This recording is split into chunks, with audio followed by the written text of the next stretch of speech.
Ya, pemirsa, Badan Narkotika Nasional berhasil mengungkap 20 kasus TPPU narkoba dengan nilai aset mencapai 60 miliar rupiah. Ya, seperti apa kronologi pengungkapan kasus tersebut? Lada Ruth Maria Tiara langsung dari Gedung BNN Jakarta Timur. Silakan Tiara.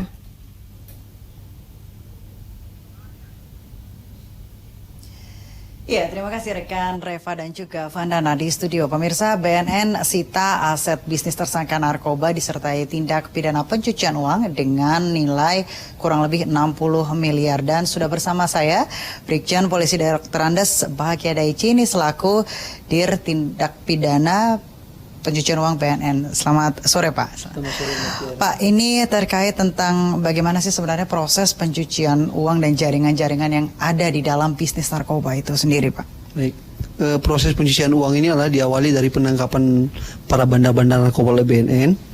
Kemudian pada saat kita melakukan penggeledahan, kita temukan beberapa rekening di rumah mereka maupun di dalam handphone. Dari situlah kita mulai melakukan tracing nomor-nomor rekening tersebut dengan bekerja sama dengan PPATK dan teman-teman dari PJK Penyedia Jasa Keuangan Bank. Kemudian kita telusuri bahwa ternyata dari rekening tersebut terdapat aliran dana yang cukup fantastik. Dari situ kita mulai menelusuri dan kita terus bekerja sama untuk mencari uang-uang tersebut kemana, sehingga kita bisa sita sekitar hampir 60 miliar lebih termasuk aset-aset di dalamnya. Jadi 60 miliar itu sudah termasuk uang tunai dan juga aset. Betul. Begitu ya Pak ya? Betul Mbak Tiara. Pak, kalau dilihat dari yang didapat gitu 60 miliar itu kan hanya sebagian kecil mungkin dari dana yang disetorkan, yang disuntikan begitu untuk bisnis narkoba ini. Ini sebenarnya jaringannya dari dalam negeri atau dari luar negeri sih, dan dari mana sebenarnya uang-uang itu, atau dari tindak pidana lain seperti korupsi atau seperti apa Pak? Baik, yang jelas para pelaku narkoba ini jaringannya internasional ya. Sindikatnya cukup besar dari luar negeri ke dalam negeri. Kemudian uang-uang yang digunakan untuk membeli itu, kenapa saya katakan bahwa itu 60 miliar itu masih kecil sekali? Karena harga daripada narkoba itu cukup mahal. Kalau di rupiah itu dijadikan barang saja mungkin sekitar 30 kilo lebih aja. Sedangkan yang masuk ke kita kan tontonan. Artinya masih banyak uang hasil penjualan narkoba di Indonesia yang uangnya kita harus perlu telusuri kemana.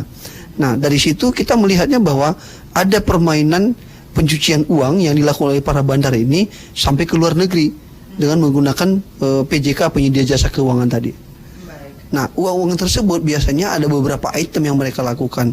Ada yang mungkin lewat TKI-TKI kita di luar negeri dengan sistem mengumpulkan uang tersebut lewat remiten, padahal uang tersebut tidak dikirim ke kita. Uang itu akan diserahkan kepada sindikat di luar negeri. Nah, untuk membeli barang, lalu barang narkoba lah yang akan dikirim ke Indonesia. Atau di kita juga uang-uang tersebut itu dikirim dengan seakan-akan membeli barang di luar negeri, padahal barangnya tidak ada yang nyampe ke Indonesia, tapi uangnya yang terkirim ke luar negeri. Uang tersebut bisa jadi juga itu adalah untuk membeli barang dan narkoba yang akan dikirim ke Indonesia. Berarti memang dana yang dikumpulkan itu dana dari orang kita sendiri begitu Pak. Kemudian nanti ditaruh di satu tempat, dikumpulkan, datang ke Indonesia berupa barang begitu. Betul Mbak Tiara. Dan biasanya mereka menggunakan banyak rekening ya. Jadi satu bandar tuh bisa mempunyai rekening itu sampai 10 atau lebih. Dan biasanya dia menggunakan rekening-rekening orang lain. Kalau orang asing bandarnya biasanya dia menggunakan rekening-rekening TKI yang mungkin pernah kerja di sana. Kalau di Indonesia dia gunakan rekening-rekening yang pernah dia temukan, misalnya seperti keluarganya, anaknya, menantunya, dia pakai itu. Pokoknya setiap dia kenal dengan orang, dia akan membeli rekening itu.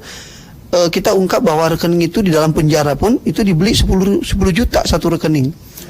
Itu. Pembelian akun rekening begitu. Betul, ya Pak ya? Betul. Pak, kemudian apa sih sebenarnya dampak turunan dari TPPU narkoba ini sendiri Pak? Wah, dampaknya yang pertama masalah perekonomian kita pasti berdampak ya, karena uang kita lari ke luar negeri, sedangkan yang masuk ke kita kan barang haram, yang mana narkoba itu akan merusak generasi kita, merusak anak-anak kita. Itu dampak yang pertama. Baik, satu uang kita ke luar negeri itu mereka melalui transaksi perbankan atau seperti apa? Jelas melalui PJK Penyedia Jasa Keuangan. Ada bermacam-macam termasuk money changer di situ. Kemudian memang pintunya lewat PJK tadi harus diperketat pengawasannya. Dampak lainnya begitu Pak? Dampak lainnya itu adalah bangsa kita yang menjadi korban narkoba. Ya kan, generasi kita itu akan bergelimpangan karena terkena narkoba. Bahaya narkoba itu sangat luar biasa. Masa generasi kita ke depan tuh mereka adalah pemakai narkoba semua, kan itu kan rawan sekali gitu. Baik, jadi kalau dilihat dari dana 60 miliar ini hanya sebagian kecil dari yang sebenarnya berputar begitu ya Pak ya, dan itu atau dari luar. Pak, kemudian juga terkait dengan aset begitu Pak, aset yang memang ditemukan atau disita BNN ini dikemanakan Pak setelah ini? Bagaimana masyarakat, apakah bisa masyarakat melakukan pengawasan atau minimal memonitoring begitu Pak? Ya, terima kasih Mbak Tiara. Karena aset ini kan bernilai, dia bernilai ekonomis, dan aset ini kan harusnya harus masuk ke negara. Proses yang di penyidikan kita hanya sampai tahap sampai P21 istilah kejaksaan itu, artinya dianggap bahwa berkas kita itu lengkap. Pada saat itulah kita akan serahkan tersangka dan barang bukti seluruhnya kepada teman-teman kejaksaan. Nanti kejaksaan baru ke pengadilan terus disidang. Nah, untuk kelanjutan daripada barang bukti tersebut, biasanya itu di bawah pengawasan daripada teman-teman kejaksaan. Nah, saya menghimbau kepada seluruh masyarakat kita supaya kelanjutan daripada proses ini jangan hanya sampai dilihatnya di kepolisian. Nah, harus ditindaklanjuti juga sampai ke putusan pengadilan, sampai ingkrah. Karena semua barang itu bernilai ekonomis yang seharusnya harus segera dilelang sehingga uangnya bisa masuk ke negara. Oke, berarti lelang itu bukan bagian dari kewenangan dari BNN atau kepolisian begitu? Betul, bukan bagian kita. Tapi seandainya diberi kita kewenangan penuh oleh undang-undang untuk kita lelang pada saat kita sudah sita, itu malah lebih bagus banget. Jadi kita menyerahkannya itu sudah dalam bentuk uang. Karena kalau uang kan langsung tersimpan di bank itu, ya kan. Tapi kalau aset ini begitu lama, misalnya kita untuk kasus ini saya sita 30 mobil. Mobil itu kalau lama tidak dimanfaatkan itu akan berkurang nilai-nilainya itu semua, kecuali kalau tanah. Pak, ini menarik terkait modus-modus yang kemudian digunakan oleh para tersangka begitu kan Pak.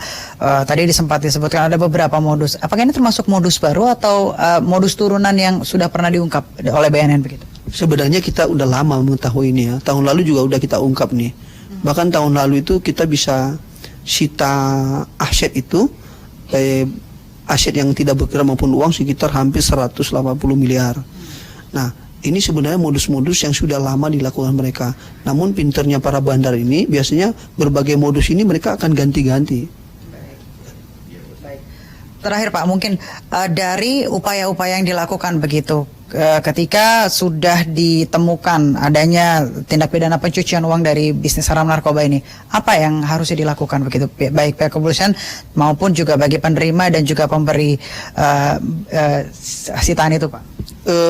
Semua kita harus bergandeng tangan ya. Seluruh lapisan stakeholder harus bergandeng tangan.